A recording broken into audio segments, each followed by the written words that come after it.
वक्रतुंड महाकाय सूर्यकोटी समप्रभा निर्विघ्नं कुरु मे देवो सर्वकार्येषु सर्वदा कुंडलीकवरदा हरिविठ्ठल श्री ज्ञानदेव तुकाराम पंढरीनाथ भगवान की जय।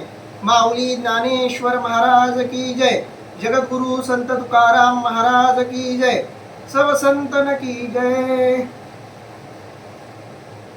माऊली महावैष्णव ज्ञानोबारायांच्या परमश्रेष्ठ अशा ज्ञानेश्वरी ग्रंथाचं चिंतन करत आपण 6व्या अध्यायाच्या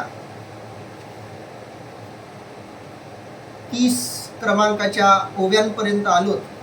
आज आपल्याला 31 क्रमांकाच्या ओव्यांच्या पुढील ओव्यांचं निरूपण करणार आहे, ज्यामध्ये माऊलींनी सर्वप्रथम या गीतार्थाची थोरवी सांगितली, त्याचबरोबर या गीतार्थाचा अनधिकारी कोण आहे त्याचंही वर्णन केलं, त्याचबरोबर या गीतेचा जो अनधिकारी आहे, ज्याला या गीतेचा अधिकार नाही, त्यांचंही वर्णन माऊलींनी इथं केलं।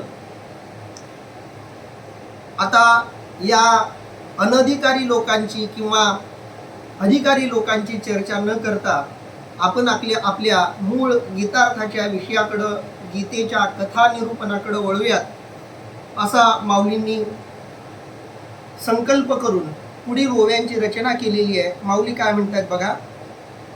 परी अनुवादलो मी प्रसंगे ते सज्जनी उपसहावे लागे, आता सांगेन काय श्रीरंगे निरूपिले जे।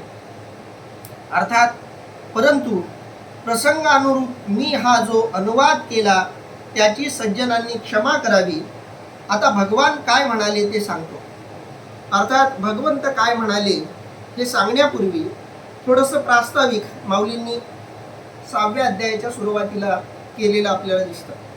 ज्ञानेश्वरीमध्ये अध्यायांची वर्गवारी जर करायची झाली तर प्रामुख्यानं 2 पद्धतीनं अध्यायांची वर्गवारी करता येते। काही अध्याय असे आहेत की ज्यामध्ये माऊलींनी भगवद्गीतेतला श्लोक घेण्यापूर्वी थोडंसं प्रास्ताविक स्वतःच्या भाषेमध्ये केलेलं आहे, आणि काही अध्यायांमध्ये थेट ओवी आणि श्लोकाच्या थेट निरूपणाकडे माऊली वळलेले आहेत। अशा 2 पद्धतीनं माऊलींनी आपल्या ग्रंथाची ज्ञानेश्वरीतल्या अध्यायांची रचना आणि मांडणी केलेली आहे। आता आधी माऊली प्रास्ताविक कुठं करतात आणि थेट विषयाला सुरुवात कधी करतात याचाही थोडासा बारकाईनं विचार केला तर आधीच्या अध्यायाचा शेवट कुठं होतो आणि 9व्या अध्यायामध्ये कोणता नवीन विषय येतो, या सगळ्यांचा विचार करून आपल्याला या प्रश्नाचं उत्तर द्यावं लागतं। या अध्यायामध्ये माऊलींनी थोडंसं प्रास्ताविक केलं। ते करण्याचं कारण असं आहे की हा थोडासा सूक्ष्म विषय आहे, कारण कर्मसिद्धांत हा जसा बाहेरून आत जातो किंवा बाहेरून आत नेतो, तसा आत्मसंयम हा आतून आत नेणारा मार्ग आहे। आणि म्हणून ज्या उपासनेची सुरुवातच आतून होते त्या उपासनेसाठी अधिकाऱ्याचं वर्णन करणं गरजेचं ठरतं। जेव्हा सर्वसामान्य लोकांना पचेल, रुचेल, पटेल असा विषय सांगायचा असतो त्यावेळी माऊली थेट विषयाला हात घालताना दिसतात। पण ज्या वेळी विषयाची सूक्ष्मता माऊलींना लक्षात आणून द्यायची असते श्रोत्यांच्या, त्यावेळी थोडंसं प्रास्ताविक माऊली करतात। असं प्रास्ताविक करण्याची अन्य कारणंही वेगळी आहेत, पण आता जे महत्त्वाचं कारण आपल्याला दिसतंय ते हे आहे की माऊली आत्मा आणि अनात्मा यांची चर्चा करणार आहेत, आणि ती चर्चा करण्यापूर्वी साधक कोणता नेमका या ग्रंथाचा अधिकारी आहे, या अध्यायाचा अधिकारी आहे, या विषयाचा अधिकारी आहे हे सांगणं माऊलींना थोडंसं गरजेचं वाटतं। कारण अधिकारी नसताना या विषयाचं श्रवण केलं तर काहीही उपयोग होणार नाही, आणि म्हणून माऊलींनी थोडंसं विवेचन केलं। आणि माऊली पण म्हणतात परी अनुवादलो मी प्रसंगे, ही गोष्ट खरं तर सांगण्याची गरज नव्हती। जो अनधिकारी आहे त्याला ऐकूनही काही मिळणार नाही, आणि जो अधिकारी आहे त्याला श्रवणापलीकडे दुसरं काही करण्याची गरज नाही। पण तरीही मी या दोन्ही गोष्टींचं वर्णन केलं का तर माऊली सांगतायत परी अनुवादलो मी प्रसंगे, बोलण्याच्या ओघात मी ही गोष्ट बोलून गेलो, नसतो बोललो तरी चाललं असतं. कारण थोडस या माग असलेलं मानसशास्त्र आपण समजून घेऊया. जसं होतं काय की आम्ही सुद्धा वर्गामध्ये असलो आणि मुलं आमच्या समोर असली की आम्ही जी मुलं लेक्चरला येत नाहीत, जी मुलं अभ्यास करत नाहीत, त्यांचे सगळे दोष जे लेक्चरला आलेली मुलं आहेत त्यांना सांगत असतो. म्हणजे जे लेक्चरला मुलं नियमित येतात त्यांनाच आम्ही सांगतो की तुम्ही नियमित येत नाहीत, मग तुम्ही असंच जर करत राहिला तर तुम्ही पास होणार नाही, तुम्हाला विषय नीट समजणार नाही वगैरे वगैरे. मुलांच्याही मनामध्ये हा प्रश्न निर्माण होतो की हे ज्यांना सांगायला हवं त्यांना हे सांगत नाहीत, जे आलेले नाहीत त्यांना हे सांगतच नाहीत, जे आलेत त्यांना सांगतायत. आणि जे आलेत त्यांना सांगून उपयोग नाही, कारण त्यांचं काहीच नुकसान होणार नाही, कारण ते आलेले आहेत. त्यांना ना अभ्यासक्रम समजायला अडचण येणार आहे ना परीक्षेमध्ये काही अडचण येणार आहे. ज्यांना येणार आहे ते आलेलेच नाहीत, त्यामुळं त्यांच्यापर्यंत हा विषयही पोहोचणार नाही. म्हणून विचार केला तर अधिकारी आणि अनधिकारी यांची चर्चा निरर्थक ठरते असं माऊलींना वाटतंय. पण मी प्रसंगातून ते बोलून गेलो ह्याचं महत्वाचं कारण हे की माऊलींना माहीत होतं की जे श्रोते आत्ता माझ्या समोर आहेत, जे श्रोते ज्ञानेश्वरीची रचना होत असताना, ज्ञानेश्वरीची निर्मिती होत असताना माऊलींच्या समोर होते, ते श्रोते अधिकारी होते. अधिकारी होते म्हणूनच माऊलींच्या समोर ते बसलेले होते. त्यांना ते जाणून घेण्याची इच्छा, जिज्ञासा होती, म्हणून ते तिथं उपस्थित होते. पण माऊलींना ही गोष्टही माहीत होती की ही ज्ञानेश्वरी आणखी दूरपर्यंत जाणार आहे. जे ज्ञानेश्वरीच्या अंतरंगाचे अधिकारी नाहीत त्यांच्यापर्यंतही ही ज्ञानेश्वरी जाणार आहे. आणि अनधिकाऱ्याकडं ज्ञानेश्वरी गेली आणि त्याला त्यातून काही फळ मिळालं नाही तर तो दोष ग्रंथाला मिळता कामा नये. तो दोष अधिकाऱ्याचा आहे याची सूचना करणं माऊलींना गरजेचं वाटलं आणि म्हणून माऊलींनी प्रसंगातून या सगळ्या गोष्टी सांगितलेल्या आहेत. ते सज्जनी उपसहावे लागे. माऊली सांगतायत मी प्रसंगानुरूप जे काही बोललो त्या बोलण्याबद्दल सज्जनांनी मला उपसहावे लागे. उपसहावे म्हणजे क्षमा करणं, माफ करणं. मी जे काही हे विषयांतराचं बोललो त्याच्याबद्दल सज्जनांनी मला क्षमा करावी. आता सांगेन काय श्रीरंगे निरूपिले जे. आता मात्र मी जे श्रीरंग काय म्हणाले, श्रीरंग अर्थात भगवान कृष्ण परमात्म्यानं काय निरूपण केलं, काय सांगितलं ते आता मी तुम्हाला सांगणार आहे, ते तुम्ही ऐका. पुढं माऊली म्हणतायत ते बुद्धीही आकळिता साकडे, म्हणून बोली विपाये सापडे, परी श्रीनुवृत्ती कृपादीप उजियेडे देखैन मी. अर्थात ते बोलणे बुद्धीलाही ग्रहण होणे कठीण, म्हणून शब्दानेही ते कदाचित व्यक्त होईल अशी वस्तुस्थिती असली तरी श्री गुरु निवृत्ती महाराजांच्या कृपारूप दिव्याच्या उजेडाने ते मी जाणू शकेन. माऊलींनी इथं पुन्हा आपल्या सद्गुरूंचं स्मरण केलेलं आहे. गीतेचा जो विषय आहे, गीतेचा जो आशय आहे तो समजण्यासाठी गहन आहे, समजण्यासाठी अवघड आहे. पण असं जरी असलं माऊली सांगतायत ते बुद्धीही आकळिता साकडे. साकडे शब्दाचा अर्थ आहे कठीण. बुद्धीच्याही आकलनात हा विषय येणं कठीण आहे.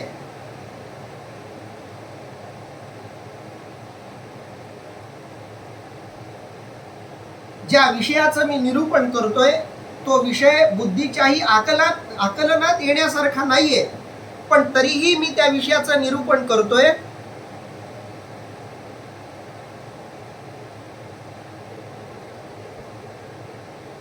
एक मिनिट डिस्कनेक्ट झालं.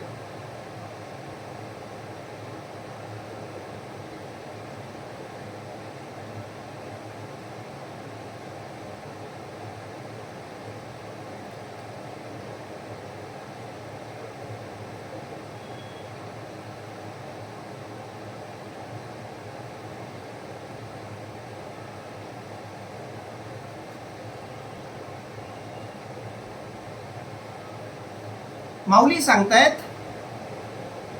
ते बुद्धी ही आकळिता साकडे, ज्या विषयाचं मी निरूपण करणार आहे तो विषय बुद्धीच्याही आकलनात येणारा नाही.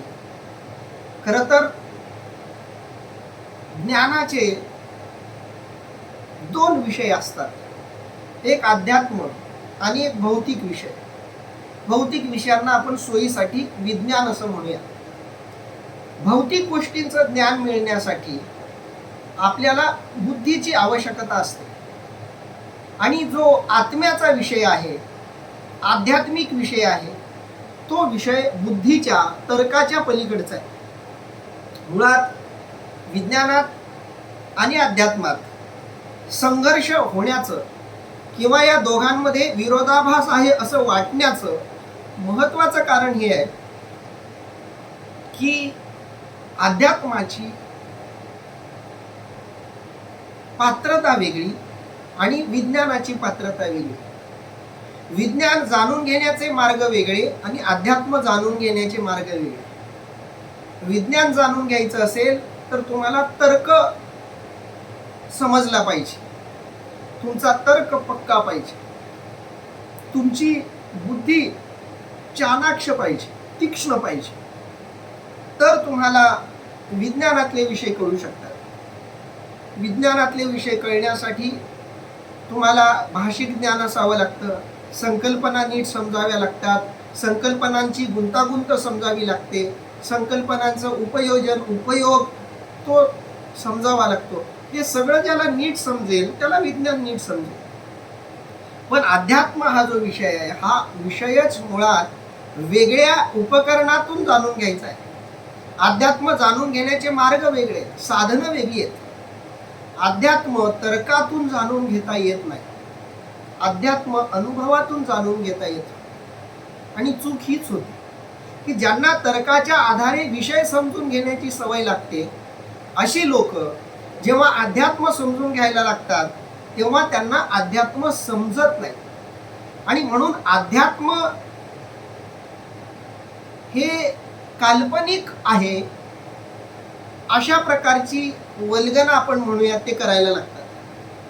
कारण ज्या तर्काच्या आधारे त्यांनी सगळं जग समजून घेतलंय किंवा जग समजून घेण्याचा आत्मविश्वास त्यांना मिळाला आहे, त्यांना वाटते की याच साधनांचा उपयोग करून आपण अध्यात्मही समजून घेऊ. पण अध्यात्म तर्काच्या आधारातून समजून घेता येत नाही. अध्यात्म हा विषयच वेगळा आहे. अध्यात्म जाणण्यासाठी, अध्यात्म समजण्यासाठी बुद्धी चातुर्यापेक्षा भावनिकता, श्रद्धा या गोष्टी अधिक महत्वाच्या आहेत. आणि म्हणून माऊली सांगतायत ते बुद्धी ही आकळिता साकडे. याचा अर्थ असा नाही की अध्यात्मात बुद्धी वापरायचीच नाही. अध्यात्म ही बुद्धीतून जाणून घेता येतं, पण फक्त जाणून घेता येतं, समजून घेता येतं, माहिती करून घेता येते, पण चाखता येत नाही. अध्यात्म समजून घेणं वेगळं आणि अध्यात्म चाखणं वेगळं, अनुभवणं वेगळं. साखर कशी आहे याचं ज्ञान असणं वेगळं. साखरेमध्ये कशाचं किती प्रमाण असतं, कशा कशा रसायनांनी ती साखर बनते, साखरेचं रेणूसूत्र काय वगैरे वगैरे माहिती असणं वेगळं आणि प्रत्यक्षात साखर चाखायला, खायला मिळणं वेगळं. ज्याला साखर चाखायला मिळाली कदाचित त्याला साखरेचं वर्णन करता येणार नाही, पण अनुभव घेता येतो. आणि अनुभव हा कधीही ज्ञानापेक्षा किंवा माहितीपेक्षा श्रेष्ठ असतो. आणि म्हणून अध्यात्माला जाणायचं असेल तर बुद्धीतून जाणून घेता येतं, पण अध्यात्माचा अनुभव मात्र तर्कानं, बुद्धीनं घेता येत नाही. म्हणून माऊली म्हणता येते बुद्धी ही आकळिता साकडे. बुद्धीलाही तो विषय समजून घेणं, आकलनात आणणं अवघड आहे. म्हणून बोली विपाये सापडे. विपाये शब्दाचा अर्थ आहे कदाचित. आणि म्हणून जे बुद्धीच्या आकलनात येत नाही ते शब्दांच्या आकलनात कसं काय येईल? शब्दांच्याही आकलनात जे येणार नाही, कारण बुद्धीच्या आकलनात येण्यासाठी ते शब्दाच्या आकलनात आलं पाहिजे. शब्दांच्या आकलनात आल्याशिवाय बुद्धीच्या आकलनात येत नाही कोणतीही गोष्ट. बुद्धीला एखादी गोष्ट समजण्यासाठी ती गोष्ट आधी शब्दात मांडणं गरजेचं असतं. कारण बुद्धी ही शब्दातून अधिक चांगल्या प्रकारे समजते. याचा अर्थ असा नाही की शब्दांशिवाय बुद्धीला काही समजत नाही. बुद्धी ही अनुभवातून शिकते, समजून घेते. पण शब्दांमधूनही समजून घेणं बुद्धीला सोपं जातं. माऊली म्हणतायत मी जो विषय मांडतोय तो बुद्धीच्या आकलनात येणंही अवघड आहे, शब्दांच्याही आकलनात कदाचित तो सापडेल. परी श्री निवृत्ती कृपा दीप उजियेडे देखो निमी. शब्दांच्याही आकलनात तो विषय आला नसता, बुद्धीच्या आकलनातही तो येणं अवघड आहे, पण मला बुद्धीच्याही आकलनात तो आलाय आणि मी शब्दांच्या नियंत्रणात शब्दांमध्ये तो विषय मांडण्याचा प्रयत्न करतोय. माझ्या शब्दांमध्ये तो विषय येईल की नाही माहिती नाही, कदाचित येईलही किंवा येणारही नाही, पण मला आत्मविश्वास आहे तो येईल. का तर परी श्री निवृत्ती कृपादीप उजियेडे. पण मला तो आशय सापडणार आहे कारण माझ्याजवळ निवृत्तीनाथांच्या कृपेच्या दिव्याचा उजेड आहे. आणि निवृत्तीनाथांच्या कृपेच्या दिव्याच्या उजेडामुळं देखेन मी ते तत्व बघेल. केवळ बघणार नाही तर ते तत्व मी शब्दांमध्ये बांधेल, बुद्धीमध्ये बांधेल, तर्कामध्ये बांधेल. एवढा आत्मविश्वास माऊली सांगतायत माझ्याकडे आहे. तो केवळ निवृत्तीनाथांच्या कृपारूपी दिव्याच्या उजेडामुळे मला ते दिसणार आहे. जे दिठीही न पविजे ते दिठीवी न देखिजे, जरी अतिंद्रिय लाहिजे ज्ञानबळ. अर्थात अतिंद्रिय ज्ञान बलाची प्राप्ती झाली असता जेथे दृष्टी पोचू शकत नाही ते दृष्टीशिवाय पाहिले जाते. माऊलींनी अध्यात्माच्या विषयाबद्दल खूप गहन असं भाष्य या ओळीमध्ये केलेलं आहे. जे अध्यात्मात सापडतं ते बुद्धीच्याही आकलनात येत नाही. जे दिठीही न पविजे, माऊली सांगतायत जिथं बुद्धीही पोहोचत नाही ते दिठीवी न देखिजे. जी गोष्ट डोळ्यांनी दिसणार नाही ती गोष्ट डोळ्यांशिवाय कळू शकते, मिळू शकते. कारण भौतिक जगत पाहण्यासाठी, भौतिक जगत जाणण्यासाठी डोळ्यांची गरज आहे. अध्यात्म जाणण्यासाठी डोळ्यांची गरजच नाही. अध्यात्म हा डोळ्यांचा विषयच नाही. डोळ्यांच्या पलीकडचं पाहणं म्हणजे अध्यात्मातलं पाहणं. नाहीतर ज्यांना हे डोळे नाहीत त्याही लोकांनी देवाला बघितलंय, त्याही लोकांनी अध्यात्माचं परमोच्च शिखर गाठलंय. अध्यात्मातलं सर्वश्रेष्ठ जे पाहण्यासारखं आहे ते डोळे नसणाऱ्यांनाही दिसलंय. कारण अध्यात्मात जे पाहायचंय ते पाहण्यासाठी दृष्टीची गरज नाही. जे दिठीही न पविजे, जिथं दृष्टी पोहोचत नाही, जिथं बुद्धीचे डोळे पोहोचत नाहीत, जिथं हे डोळे पोहोचत नाहीत ते दिठीवी न देखिजे, डोळ्यांशिवाय त्याला बघता येत. प्रज्ञाचक्षु असा एक शब्द आपण अनेकांबद्दल वापरतो. गुलाबराव महाराजांबद्दल तो वापरला जातो. आमचे एक जाट देवळेकर महाराज म्हणून प्रसिद्ध महाराज आहेत, प्रज्ञाचक्षु मुकुंद काका जाट देवळेकर. त्यांच्या मुलाकडून मी श्रीमद भगवद्गीतेच्या अध्यायांची दीक्षा घेतली होती. तो कालखंड साधारण 2007च्या आधीचा, म्हणजे माझी आई असतानाच. त्या मुकुंद काका जाडदेवळेकरांच्या मुलाकडून मी दीक्षा भगवद्गीतेची घेतली होती, संहिता घेतली होती पंढरपूरमध्ये चंद्रशेखर महाराज देगलूरकरांच्या मठामध्ये. तर त्यांचे वडील तिथं मठामध्ये अनेकदा यायचे. त्यांना गीता, गाथा, ज्ञानेश्वरी तोंडपाठ होती, मुखोद्गत होती. आणि ते ज्ञानेश्वरीचं निरूपण करायचे, प्रवचन करायचे. असंच मी ज्ञानेश्वरी वाचतो, अर्थ वाचतो, मी सांगतो.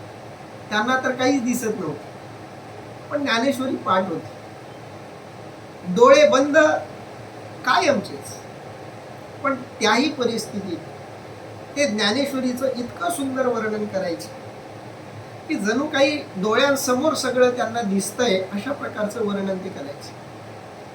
म्हणून त्यांना आपण प्रज्ञाचक्षू म्हणतो. अजूनही आहेत. तर अशी काही अधिकारी मंडळी अजूनही आहेत या पृथ्वीवर, आताही आहेत, की ज्यांना हे डोळे नाहीत, पण तरीही अध्यात्मातलं सगळं चित्र त्यांच्या डोळ्यांसमोर स्पष्ट आहे. अध्यात्मातलं सगळं काही त्यांनी त्या डोळ्यांनी बघितलंय. म्हणून माऊली सांगताय, जे दिठीही न पविजे, जिथं ही दृष्टी पोहोचत नाही ती गोष्ट दिठी विन देखीजे, दृष्टीशिवाय ती बघता येईल. जरी अतिंद्रिय लाहिजे ज्ञान बळ, लाहिजे शब्दाचा अर्थ आहे प्राप्त होईल. जर ज्ञानाचं बळ प्राप्त होईल तर अतिंद्रिय अशी अवस्था प्राप्त होऊन हे ज्ञान प्राप्त करून घेता येईल, असं माऊली इथं सांगतायत. दृष्टीशिवाय पाहता येईल, दृष्टी जिथं पोहोचू शकणार नाही अशा अतिंद्रिय ज्ञान बलाच्या शक्तीनं हे तत्व, हे ज्ञान, ही माहिती आपल्याला घेता येईल. अतिंद्रिय ज्ञानबल हा विषय अतिशय महत्वाचा आहे. दृष्टी असो किंवा नसो, दृष्टी असण्या नसण्यानं फरक पडणार नाही, पण ज्ञानचक्षु असण्या नसण्यानं फरक पडणार आहे. ज्याच्याकडं ज्ञानाची दृष्टी आहे त्याला अध्यात्मातलं सगळं दिसायला लागतं, आणि ते ज्ञान मिळवण्यासाठी हा ग्रंथ आहे. ना तरी जे धातुवादाही न जोडे, ते लोहीची पंधरे सापडे, जरी दैव योगे चढे परी सुहाती. खूप सुंदर दृष्टांत माऊलींनी दिला. अथवा जर दैव योगाने परीस हाती आला तर किमयागारासही ज्याची प्राप्ती होणे शक्य नाही ते उत्तम सोने लोखंडापासूनच मिळते. माऊलींनी दिलेला दृष्टांत थोडासा गहन आशय सुचवणार आहे. ना तरी जे धातुवादाही न जोडे, धातुवाद शब्दाचा अर्थ आहे किमयागार. किमयागार म्हणजे सोनार, जो सोन्यावर वेगवेगळी कलाकुसर करतो, जो सोन्याचं काम करतो. खरं तर त्याला सोनं मिळणं सोपं असायला, त्याला सहजपणे सोनं मिळायला हवं, पण सोनारालाही सोनं मिळणं अनेकदा अवघड असतं. एखादा सोनार सोन्याचं काम करतोय म्हणून त्याच्याकडे सोनं खूप असतं असं नाही. खूप असतं तर त्यानं सोन्याचं कामही केलं नसतं. ज्या अर्थी तो सोन्याची कलाकुसर करतोय त्या अर्थी त्याच्याकडे सोनं नाहीये. सोनं नाहीये म्हणून तो सोन्याची कलाकुसर करण्याचं काम करतो. म्हणून सोन्याची कलाकुसर करणाऱ्यालाही जे मिळणं अवघड आहे, ना तरी जे धातुवादाही न जोडे, सोन्याचं काम करणाऱ्या सुवर्णकारालाही जे मिळत नाही ते लोहीची पंधरे सापडे, ते लोखंड ज्याच्याकडे आहे त्यालाही मिळू शकतं. बघा, माऊलींनी खूप सुंदर तुलना केली. सोनं आणि लोखंड, नेमकं काय सुचवायचंय माऊलींना ते थोडंसं आपण नीट समजून घेऊया. कारण याच्या आधीही डोळे असणं आणि नसणं अशी तुलना माऊलींनी केलेली आहे. बुद्धीत आकलन होणं न होणं अशी ही तुलना माऊलींनी केलेली आहे. यातून काही एक गोष्टी सुचवण्याचा प्रयत्न माऊलींनी केलेला आहे. ते जे सुचवणं आहे ते आपण नीट समजून घेऊया. माऊली सांगतायत, सोनाराला जे मिळत नाही ते ज्याच्याकडे लोखंड आहे त्यालाही मिळू शकतं. कधी? जरी दैव योगे चढे परी सुहाती, जर नशिबानं, भाग्यानं परीस सापडला तर जे सोन्यानं शक्य नाही ते लोखंडानं शक्य आहे. कारण परिसाचे निसंगे लोह होय सुवर्ण, परिसाच्या संगतीत आल्यावर लोखंडाचं सोनं होतं. लोहाचे कनक होय, हे सामर्थ्य परिसासीचं आहे. माऊली सांगतायत की लोखंडाला सोनं करण्याची ताकद परिसात असते. म्हणून ज्याच्याकडे परिस आहे तो लोखंडाचं सोनं करू शकतो, आणि सोनाराकडं सोनं असूनही त्याला सोनं मिळणार नाही. हे का सुचवलं माऊलींनी?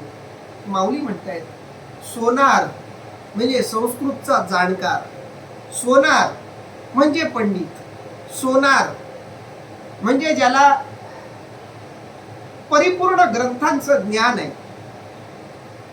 आणि लोखंड म्हणजे जो सामान्य आहे, ज्याला संस्कृत कळत नाही पण मराठी कळते.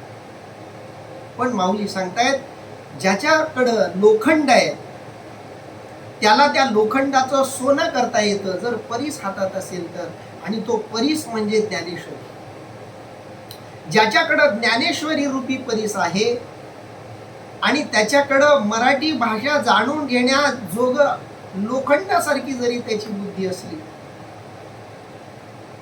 तरी सुद्धा गीतेच्या आधारावर, गीतेमध्ये जे सूत्र सांगितलंय, गीतेतला जो आशय आहे तो आशय मराठीची जाण असणाऱ्या सामान्याला जर कळला तर त्याच्या आयुष्याचं सोनं होईल.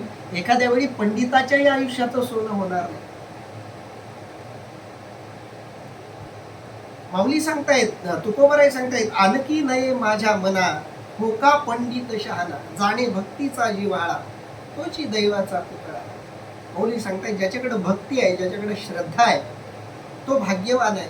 कारण श्रद्धा असली की तुम्हाला बाकी काही जरी नसलं तरी ती श्रद्धा तुमच्या त्या अज्ञानाला ज्ञान सज्ञान करून टाकते. कारण ती परिसाच्या संगतीत येऊन, जसं लोखंडाचं सोनं होतं, सोन्याचं सोनं होत नाही, चांदीचं सुद्धा सोनं होत नाही परिसाच्या संपर्कात येऊन. तुम्ही चांदीवर किती जरी परीस घासला तरी चांदीचं सोनं होणं शक्य नाही, पण लोखंडाचं होईल.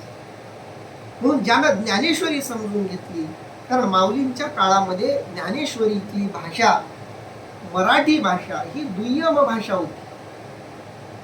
संस्कृत भाषा सोन्यासारखी मानली जात होती आणि प्राकृत भाषा, मराठी भाषा ही लोखंडासारखी कमी दर्जाची मानली जात होती. पण माऊली म्हणतायत या कमी दर्जाच्या मानल्या जाणाऱ्या या मराठीतूनच जे सोनाराला मिळणार नाही असं अस्सल अध्यात्माचं सोनं, अद्वैत तत्वज्ञानाचं सोनं मी देणार आहे, ते त्यांना मिळणार आहे असं माऊली इथं सुचवतायत.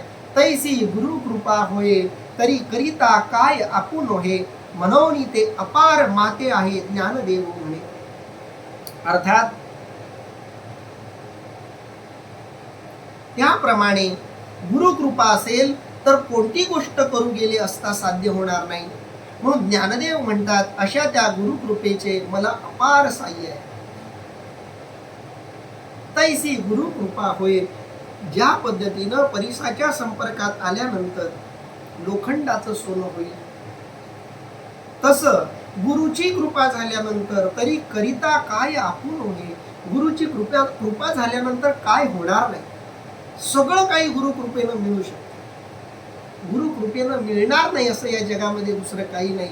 म्हणून ते अपार माते आहे. माझ्यावर मात्र गुरुची अमाप कृपा आहे, माझ्यावर सद्गुरूंची अमाप कृपा दृष्टी आहे. ज्ञानदेव म्हणे, ज्ञानेश्वराला असं वाटते, ज्ञानदेवाला असं वाटतंय की माझ्यावर गुरुची असीम कृपा आहे, आणि ज्याच्याकडं गुरु कृपा आहे त्याला जगात सगळं काही मिळणार आहे. आणि म्हणून तेने कारणे मी बोलेन, बोली अरूपाचे रूपदानीन, अतिंद्रिय परिभोगविन इंद्रियांतरे. अर्थात त्या गुरुकृपेने मी बोलेन व परब्रह्म निराकार खरे तरी त्याचे रूप मी बोलाने दाखवेन. तसेच ते अतिंद्रिय असताही इंद्रियांना त्याचा भोग घडवी. माऊली असा आत्मविश्वास खूप कमी ठिकाणी व्यक्त करतात, कारण आत्मविश्वासाला अहंकाराचा शाप असतो. आत्मविश्वास कधी अहंकाराच्या पायावर उभा राहील सांगता येत नाही. आणि माऊलींसारख्या निरहंकारी स्वभावाच्या साधू मनाच्या पुरुषाला असं आत्मविश्वासयुक्त बोलणंही क्वचितपणे घडतं. पण जेव्हा जेव्हा घडतं तेव्हा तेव्हा ते सद्गुरूंच्या कृपेनंच घडतं. माऊली आत्मविश्वासपूर्वक जे काही बोलतात ते सद्गुरूंच्या आधारेच बोलतात. सद्गुरूंच्या कृपेच्या आधारेच बोलतात. म्हणून ज्ञानेश्वरीमध्ये जिथं जिथं माऊलींनी आपला आत्मविश्वास व्यक्त केलाय, तिथं तिथं माऊलींनी त्या आत्मविश्वासाला गुरु कृपेचा आधार दिलेला आहे. ही गोष्ट खूप जाणून घेण्यासारखी आणि समजून घेण्यासारखी आहे. आयुष्यात आपण जे काही मिळवतो, आयुष्यात आपण जे काही कमवतो, त्याचं श्रेय आपण जेव्हा स्वतःला द्यायला लागतो, तेव्हा त्यातून जन्माला आलेला आत्मविश्वास हा अहंकाराचं रूप घेत असतो.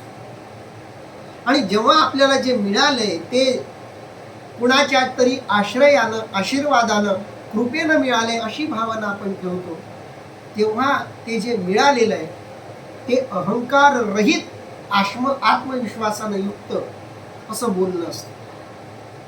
म्हणून आत्मविश्वास व्यक्त करताना त्या आत्मविश्वासाच्या माग कृतज्ञता असली पाहिजे. ज्या आत्मविश्वासाच्या माग कृतज्ञता उभी नाही तो आत्मविश्वास अहंकार असतो. आणि ज्या आत्मविश्वासाच्या माग कृतज्ञता उभी असते तो आत्मविश्वास हा खरा आत्मविश्वास असतो. आणि म्हणून माऊली जे आत्मविश्वासानं सांगतायत, माऊली म्हणतायत तेने कारणे मी बोलेन. मी बोलतोय, मी जे बोलतोय त्याच्यामध्ये अमृताला जिंकण्याची ताकद आहे. जो मुका आहे त्यालाही बोलायला लावण्याची ताकद आहे. जो बहिरा आहे त्यालाही ऐकण्याचं सामर्थ्य हा ग्रंथ देणार आहे. सगळ्या इंद्रियांना तृप्ती देण्याचं सामर्थ्य माझ्या शब्दांमध्ये येणार आहे. हा आत्मविश्वास आहे माऊलींचा. पण हा आत्मविश्वास अहंकार युक्त नाहीये. कारण या आत्मविश्वासामाग सद्गुरूंच्या कृपेबद्दलची कृतज्ञता आहे आणि ती माऊलींनी वेळोवेळी व्यक्त केलेली आहे. कारण ती कृतज्ञताच इतकी प्रचंड आहे, इतकी ओसंडून वाहते माऊलींच्या मनामध्ये, की जिथं जिथं संधी मिळते तिथं तिथं ओसंडून माऊलींची कृतज्ञता बाहेर येते. आणि हेच माऊलींचं वेगळेपण, हेच मन, हेच हृदय माऊलींना माऊली बनवतं. आणि म्हणून माऊली म्हणतात तेने कारणे मी बोलेन. त्या सद्गुरूंच्या कृपेमुळे मी बोलेन. बोली अरूपाचे रूप दाविन. जे अरूप आहे, ज्याला रूप नाही, रूप नाही रेखा नामही जयाशी, ज्याला रूप नाही, रेखा नाही, आनंद अद्वय नित्य निरामय असं जे तत्व आहे, ज्याला नाव नाही, ज्याचं कोणतं गाव नाही, ज्याला कोणता आकार नाही, ज्याला शब्दात बांधता येत नाही, त्याला मी शब्दात बांधेन, त्याला मी आकार देईन, त्याचं नाव गाव सुद्धा मी तुम्हाला सांगेन. बोली म्हणजे शब्दातून अरूपाचे जे अरूप आहे त्याचं रूप दाविन. ज्याला रूप नाही त्याला मी त्याचं रूप मी तुम्हाला दाखवणार आहे शब्दांच्या आधारावर. इथं थोडस मला अरिस्टॉटलचं तत्वज्ञान आठवतं. एस्थेटिक नावाच्या त्याच्या ग्रंथामध्ये अरिस्टॉटलनं हीच साहित्य विषयक भूमिका मांडलेली. प्लेटोनं अरिस्टॉटलच्या पेक्षा विरोधी भूमिका घेतली. प्लेटो असं म्हणतो की साहित्य किंवा कला हे अनुकरणाचं अनुकरण असतं. जे खरं परमसत्य असतं त्या परमसत्याची अनुकृती ही व्यवहारात होत असते आणि व्यवहारात जी अनुकृती होते त्याची अनुकृती साहित्यिक आपल्या लेखनात करतो असं प्लेटोचं म्हणणं आहे. म्हणजे अनुकृतीची अनुकृती, कॉपीची कॉपी, थर्ड कॉपी म्हणू आपण. डुप्लिकेट कॉपीची डुप्लिकेट कॉपी म्हणजे साहित्य असं प्लेटो म्हणतो. अरिस्टॉटलनं खूप वेगळी भूमिका घेतली. अरिस्टॉटल असं म्हणतो की जे सत्य आहे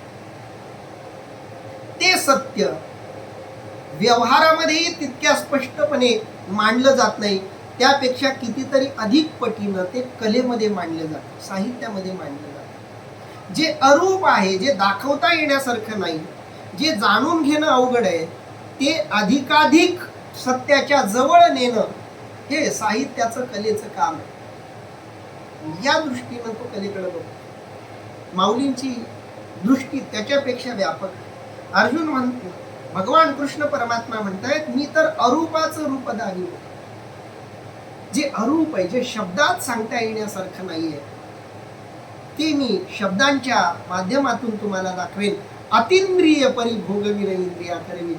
शरीरानं त्याचा भोग घेता येत नाही.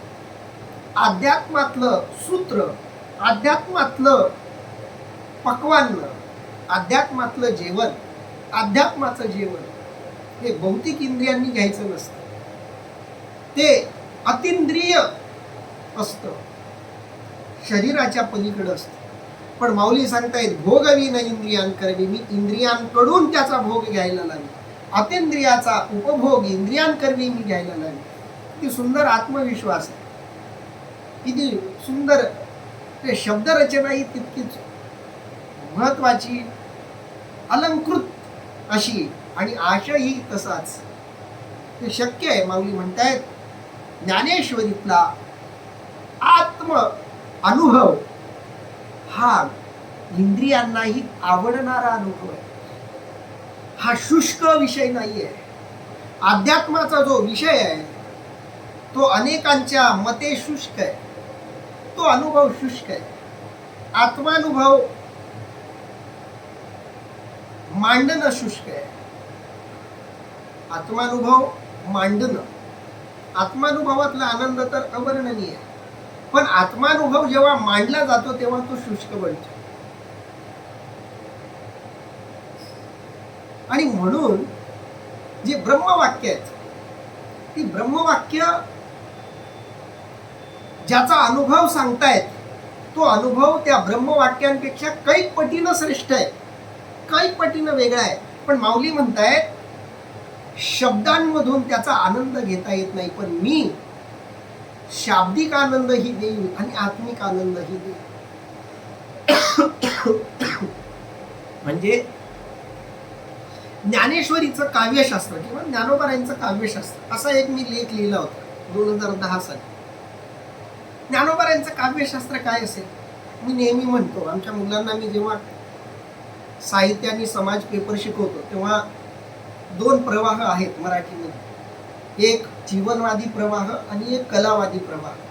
कलावादी प्रवाह कलेच्या अभिव्यक्तीवर, आविष्कारावर, दृश्य रूपांवर, भाषेवर, रचनेवर, तंत्रांवर भर देतो. याच्या उलट जीवनवादी विचार, साहित्यकृतीतला आशय, त्यामध्ये मांडलेलं तत्वज्ञान, त्यातला विचार याला प्राधान्य देतो. ज्ञानोबाराय कशाला प्राधान्य देतात? तर ज्ञानोबाराय म्हणतात दोन्हीही तितकेच श्रेष्ठ आहेत. आशयही श्रेष्ठ असावा आणि अभिव्यक्तीही श्रेष्ठ असावी. अभिव्यक्ती दर्जेदार असावी आणि आशय श्रेष्ठ असावा. हे दोन्ही जिथं मिळतात ती ज्ञानेश्वरी आहे. म्हणून ज्ञानोबाराय म्हणतायत या ज्ञानेश्वरीमध्ये इंद्रियांनाही आनंद मिळणार आहे. कारण कलेचा जो आनंद आहे तो कलात्मक आनंद हा अतिंद्रिय आहे आणि जीवनवादाचा जो अनुभव आहे तो ऐंद्रिय आहे, लौकिक आहे. कलात्मक अनुभव अलौकिक आहे, जीवनाचा अनुभव हा लौकिक आहे. म्हणून अलौकिक अशा जगाचा, विश्वाचा लौकिक अशा माध्यमातून मी तुम्हाला उपभोग घेऊन देणार आहे. जी ज्ञानेश्वरी डोळ्यांनी बघता येईल, कानांनी ऐकता येईल, तोंडांनी म्हणता येईल, अशा माध्यमातून मी आत्मतत्वापर्यंत तुम्हाला नेणार आहे. ऐका यशश्री औदार्य, ज्ञान वैराग्य ऐश्वर्य हे साही गुणवर्य वसती चेत. अर्थात माऊली मूळ विषयाकडे वळतायत. हे पहा, यश, श्री, औदार्य, ज्ञान, वैराग्य आणि ऐश्वर्य हे 6 श्रेष्ठ गुण जेथे असतात. आता माऊली ज्ञानोबाराय भगवान कृष्ण परमात्म्याच्या वर्णनाकडे वळतायत. ऐका श्रोतेजन हो, ऐका, ज्याच्याकडे यश आहे त्याच्याकडे यश, दुसरं श्री म्हणजे संपत्ती, जिकडं कृष्ण तिकडं यश. आता यातल्या 6 गुणांच्या एकेका गुणाचं वर्णन करायला निघालो तरी वेळ कमी पडेल. वेळ मिळेल तसं थोडं चिंतन करू. यश शब्दाचा अर्थ आहे विजय. महाभारताचं युद्ध याचं उत्तम उदाहरण आहे. एकीकडं भगवान कृष्ण परमात्म्याची द्वारकेची सेना, कौरवांची सेना, कौरवांना मिळालेल्या सगळ्या मित्रांची सेना आणि त्याच्या तुलनेत 5 पांडव आणि पांडवांची जी काही सेना आहे ती सेना तुलनेनं संख्यात्मक दृष्ट्या कौरवांचं पलडं जाड होतं, भारी होतं. कौरव युद्धात जिंकतील असं कुणाला वाटत नव्हतं, कारण भाऊ म्हणून नेतृत्व करणारेही कमी. इकडं 5च जण नेतृत्व करतायत, तिकडं 100 कौरव नेतृत्व करतायत. त्यात भीष्माचार्य आहेत, कृपाचार्य आहेत, द्रोणाचार्य आहेत, अशी मातबर मंडळी कौरवांच्या बाजूने लढते. आणि पांडवांच्या बाजूने कोण? हे 5 पांडव आणि त्यांचे सैन्य. असा कोणता महान रथी इकडं नाहीये, तिकडं कर्ण आहे. यातला एकही माणूस पांडवांना सहज संपवू शकेल एवढं सामर्थ्य बाळगणार आहे. विचार केला तर कुणाला वाटलं नव्हतं की पांडव महाभारताचं युद्ध जिंकतील, पण पांडवांनी ते युद्ध जिंकलं. त्याचं कारण एकच, कृष्ण त्यांच्या बाजूनं. जिकडं कृष्ण तिकडं यश.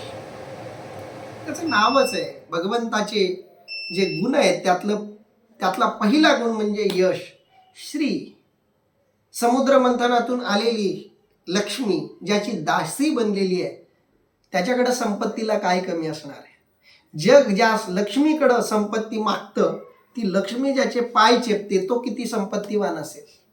म्हणून यश, श्री, औदार्य. आणि औदार्याचं काय वर्णन करावं? उपमन्यूनं वाटीभर दूध मागितलं तर त्याला दुधाचा सागर देऊन टाकला, एवढा हा परमात्मा उदार आहे. सुदाम्यानं कोरडे पोहे दिले तर त्याला सोन्याचा गाव देऊन टाकला, एवढा हा परमात्मा उदार आहे. गजेंद्रानं चिखलातलं एक फूल त्याच्याकडं टाकलं तर त्याला मोक्ष देऊन टाकला, एवढा परमात्मा उदार आहे. त्या देवाच्या उदारतेच्या किती गोष्टी सांगाव्यात. म्हणून यश, श्री, औदार्य. ज्ञान, ज्ञान तर तो प्रत्यक्ष आहे. ज्ञानाचं तो मूर्तिमंत रूप आहे. ज्ञानाचं सगुण साकार रूप म्हणजे परमात्मा. ज्ञान, वैराग्य. आणि वैराग्य तर काय सांगा, भोग भोगोनी ब्रह्मचारी असं त्याचं वैराग्य आहे. वैराग्याची परिपूर्णता श्रीकृष्णामध्ये सापडते. मी तर सुखवादावर 5 वर्ष संशोधन केलं. माझ्या PhDच्या संशोधनाचाच विषय होता सुखवाद, सुखशोध. आणि सुखाबद्दल जी चर्चा झाली त्याच्यामध्ये भांडणं 2 लोकांची झाली. शारीरिक सुख श्रेष्ठ असं काही जण म्हणतात, मानसिक सुख श्रेष्ठ असं काही जण म्हणतात. या दोघांची सांगड ज्याला घालता आली तो खरा सुखी, असं एक कन्क्लुजन त्याचं निघतं. आणि माऊली सांगतायत तो परमात्मा असा वैराग्यवान आहे की ज्यानं सगळं भोगूनही सगळ्यातून वैराग्य प्राप्त करून घेतलं. ऐश्वर्य सगळं जे आहे ते त्याचं आहे. जे जे म्हणून या जगात विश्वात जे जे आहे ते सगळं त्याचं आहे. किती ऐश्वर्य असेल. हे 6ही गुणवर्य वसती जित. हे 6ही गुण जिथं मिळतात ज्याच्याकडे आहेत, म्हणून तो भगवंत. आणि म्हणून तो भगवंत आहे. म्हणून तो भगवंतू जो निसंगाचा सांगा तू, तो म्हणे पार्था दत्त चित्तू होई आता. अर्थात त्याला भगवंत अशी संज्ञा आहे. व जो सर्व संग परित्यागी आहे त्याचा तो सोबती असतो. असा तो श्रीकृष्ण भगवान पार्थाला म्हणाला, सावधान हो. म्हणून तो भगवंतू. भगवंताला भगवंत का म्हणावं? भगवान श्रीकृष्ण परमात्म्याला भगवंत का म्हणावं? तर ही 6ही गुणवर्य, हे 6ही गुण त्याच्याकडे आहेत म्हणून तो भगवंत आहे.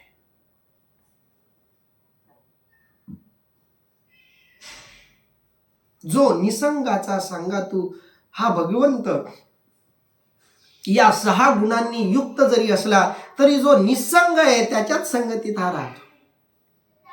जो इतरांच्या संगतीत राहतो त्याच्या संगतीत देव राहत नाही. खूप महत्वाचं तत्वज्ञान आहे. निसंगाचा सांगातू.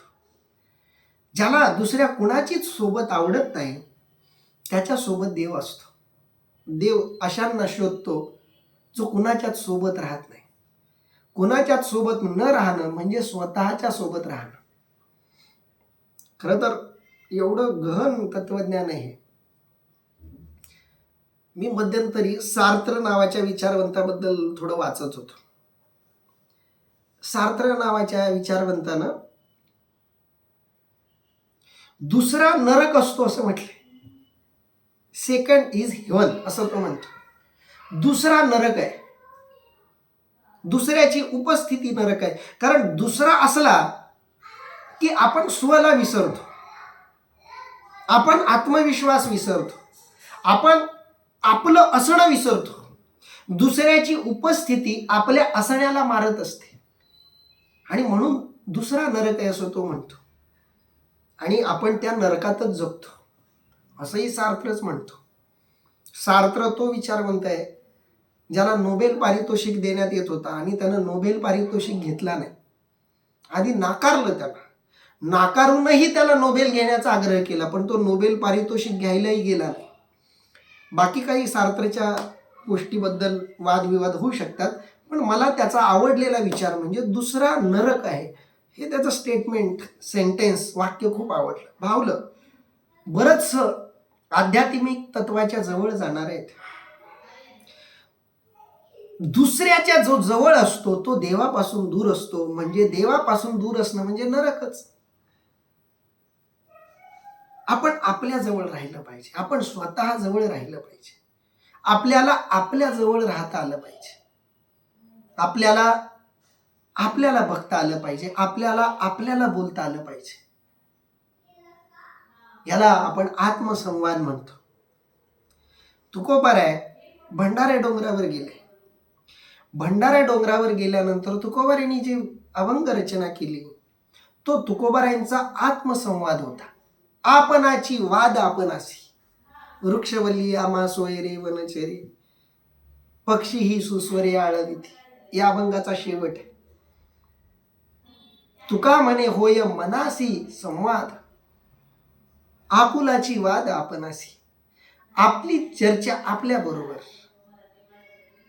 हा याला म्हणतात निसंग होणं. आणि जो निसंग होतो त्याच्याजवळ देव येतो, त्याच्या संगतीत देव राहतो. जो दुसऱ्याच्या, मग तो दुसरा कोणी असो, सेकंड जो कोणी आहे तो कोणीही असो, तो नरकच आहे. तो तुम्हाला परमात्म्यापासून दूरच नेणार आहे. तुम्हाला परमात्म्याच्या जवळ जायचं असेल तर तुम्हाला तुमच्या जवळ जावं लागेल. जो स्वतःच्या जवळ राहतो त्याच्या जवळ देव राहतो. जो आत्मरूपावर आरूढ होतो तो देवरूपावर आरूढ होतो. म्हणून तो श्रीकृष्ण परमात्मा जो निसंगाचा सांगातो, जो निसंग आहे, जो कुणाच्याच संगतीत राहत नाही, जो कुणाच्याच संगतीत रमत नाही, जो कुणाच्याच संगतीत जात नाही, ज्याला दुसऱ्याची संगती आवडत नाही.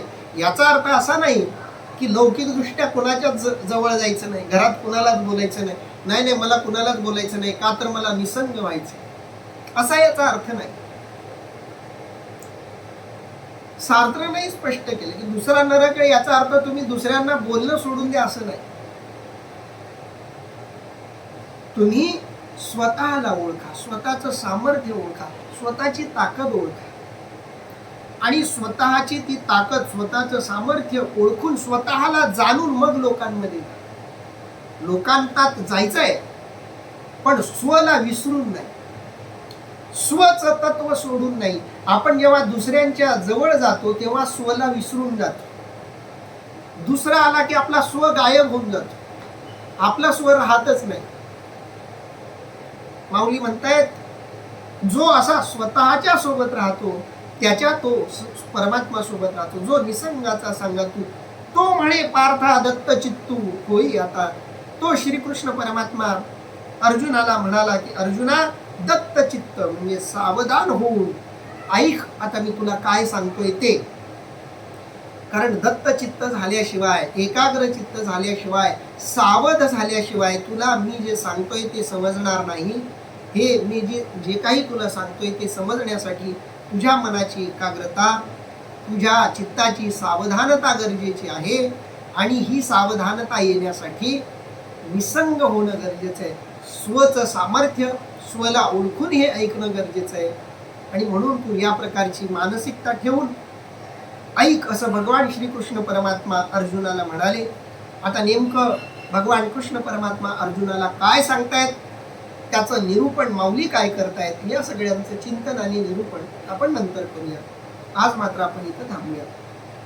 पुंडलिक वरदा हरी विठ्ठल श्री ज्ञानदेव तुकाराम. पंढरीनाथ भगवान की जय. माऊली ज्ञानेश्वर महाराज की जय. जगद्गुरु संत तुकाराम महाराज की जय. सब संतन की जय.